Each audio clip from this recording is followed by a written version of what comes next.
A gift from above. Written by, I don't know, man. See how hard that Ivan Petrovich works. Nikolai half wheezed to his friend.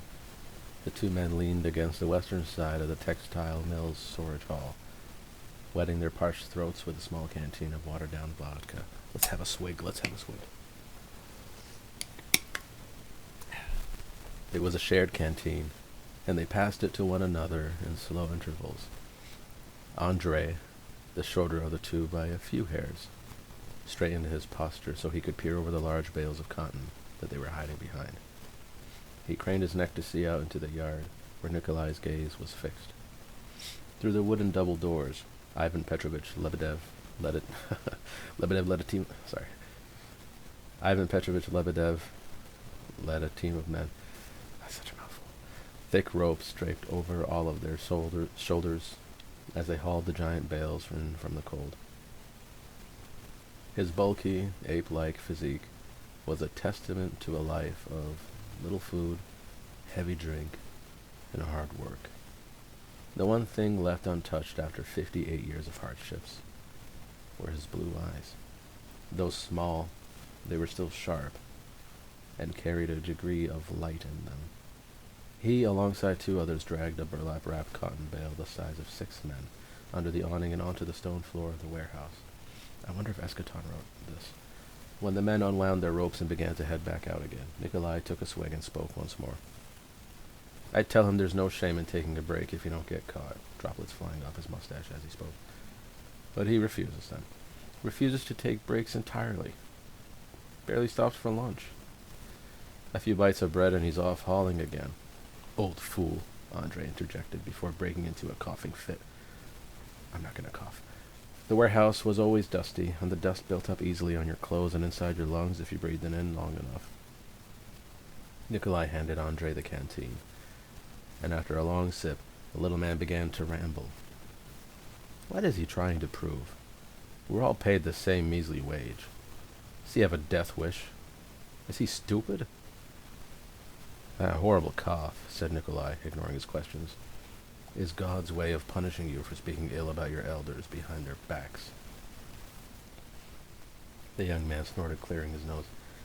I don't see what God has to do with anything. I don't take much stock in God anymore. You're young. You'll learn in time. Let's get back to work. And with that, the men trudged out and into the receiving yard to finish the rest of their 10-hour shift. By nightfall, work at the textile mill had ended. The men, in their dust-laden overcoats and wool caps, shuffled out of the rusted gates.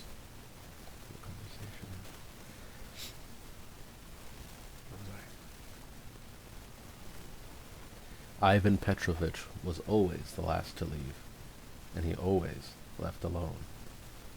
He was by no means unpopular. In fact, he was held in high regard by coworkers and superiors alike, but long hours of pulling cotton bales with no breaks and little food made his joints ache. Any movement became a long and arduous chore. So, as he always did, he limped his way across St. Petersburg to his little hovel that rested on the city's edge, in the company of no one at all. Side note, I don't think Eschaton wrote this anymore. It was well into the middle of the night when Ivan Petrovich returned home. His wife, Galina Lebedova, sat at the small wooden table where they would eat breakfast, until her husband collapsed inside, his expression flat and solemn. She rose and shut the door for him. With great delicacy, she hunkered down to his side, and as she always did, slung him over her shoulder, moving him to the chair opposite hers.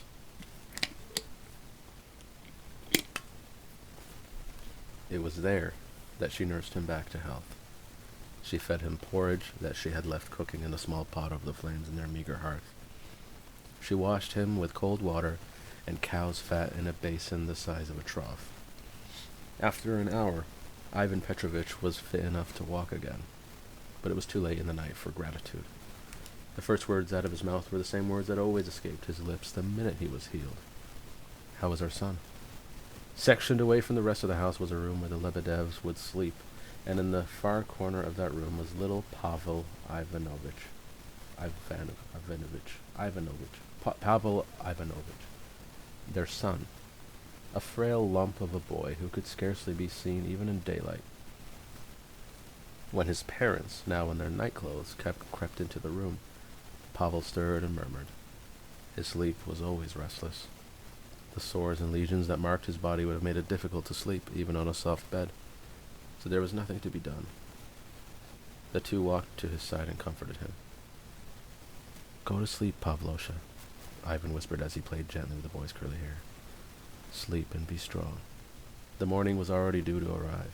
While Galina Lebedova would sleep at his side, Ivan spent his last waking moments in silent prayer.